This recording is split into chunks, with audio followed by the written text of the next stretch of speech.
নমস্কার বন্ধুরা, আশা করি তোমরা সবাই খুব ভালো আছো। আমিও ভালো আছি। আজকে আমি তোমাদের সঙ্গে আমের একটা ডেজার্ট রেসিপি শেয়ার করব। আশা করি তোমাদের ভালোই লাগবে। তাহলে দেখতে থাকো আমি কিভাবে সেটা তৈরি করি। গ্যাসটা ধরিয়ে দেবো।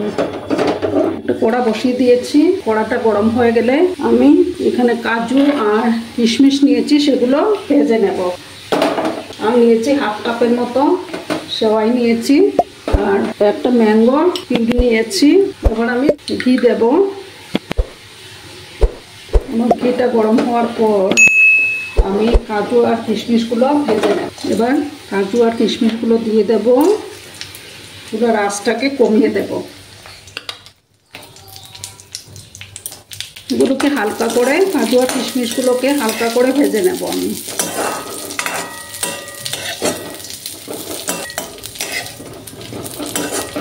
এবার আমি তুলে নেব এগুলো। কাজু আর কিশমিশ ভাজা হয়ে গেছে, এবার আমি তুলে নিচ্ছি। এবার আমি আর একটু ঘি দেব, দিয়ে সেওয়াইগুলো ভেজে নেব। এবার আঁচটাকে কমিয়ে দিলাম। এখানে আমি হাফ কাপের মতো সেওয়াই নিয়েছি, হালকা করে ভেজে নেব।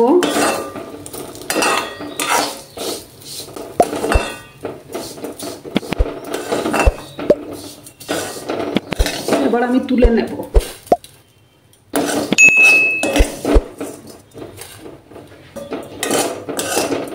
এবার আমি দুধ দিয়ে দেব। আমি এখানে হাফ লিটার দুধ দিয়েছি। দুধটাকে ভালো করে জাল করে নিতে হবে। দুধটাকে ভালো করে জাল করে নেব। দুধটাকে বয়েল না আসা অবধি জাল করে নেব। এখন যেহেতু আমের সিজন, তখন তো সেটা বানাতেই হবে। দুধটা ভালো করে জাল হতে থাক। আমার আজকের এই রেসিপিটি যদি তোমাদের ভালো লাগে তাহলে অবশ্যই একটা লাইক, কমেন্ট, শেয়ার এবং সাবস্ক্রাইব করা অনুরোধ রইল বন্ধুরা। পুরনো বন্ধুরা তো আমার পাশেই আছো, নতুনদেরকেও স্বাগত জানাই আমার চ্যানেলে। ভিডিও দেখার শুরুতেই অবশ্যই একটা লাইক দিতে ভুলো না বন্ধুরা। দুধটা ভালো করে জাল হতে থাক।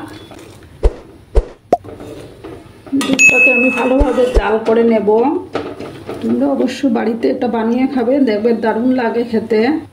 দুধটা আরও কিছুক্ষণ জাল করে নেব, তারপর আমি সেওয়াইগুলো দিয়ে দেব। এবার আমি সেওয়াইগুলো দিয়ে দেব।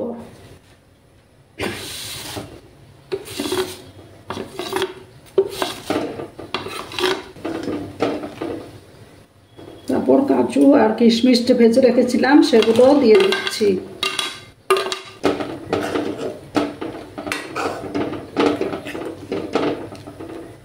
এবার আমি চিনিটা দিয়ে দেব। চিনিটা তোমরা তোমাদের মানে টেস্ট অনুসারে দেবে, যে যেরকম মিষ্টি খেতে পছন্দ করো।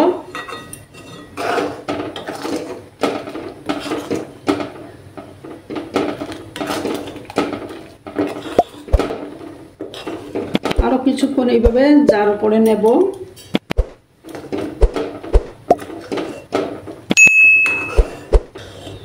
যখন খানিকটা ঘন হয়ে আসবে তখন আমি গ্যাসটা অফ করে দেব। আরও কিছুক্ষণ আমি জাল করে নেব। এবার আমি গ্যাসটা বন্ধ করে দিচ্ছি। বন্ধ করে এবার আমার এটাকে ঠান্ডা করতে হবে। ঠান্ডা হওয়ার পর আমি আমের পিউরিটা মিক্স করব। 10 মিনিটের মতো রাখলেই হবে, ঠান্ডা হয়ে যাবে। তারপর আমি ফিরে আসছি। 10 মিনিট পরে আমি ফিরে আসলাম। এবার আমি আমের পাল্পগুলো দিয়ে দেব।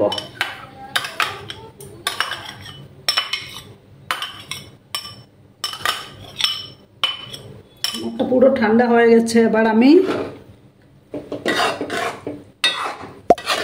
আমের পাল্পটা মিশিয়ে দিলাম।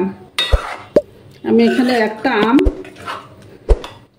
মিক্সিং জারে পেস্ট করে রেখেছিলাম, সেটাই দিয়ে দিলাম।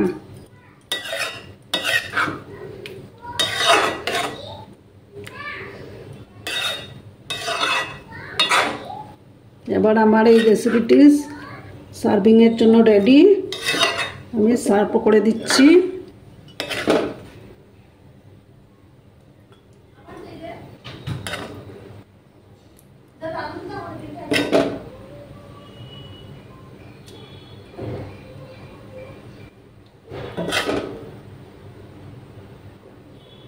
তোমরা সবাই খুব ভালো থেকো, সুস্থ থেকো এবং সবসময় আমাকে সাপোর্ট করে যেও। Thank you.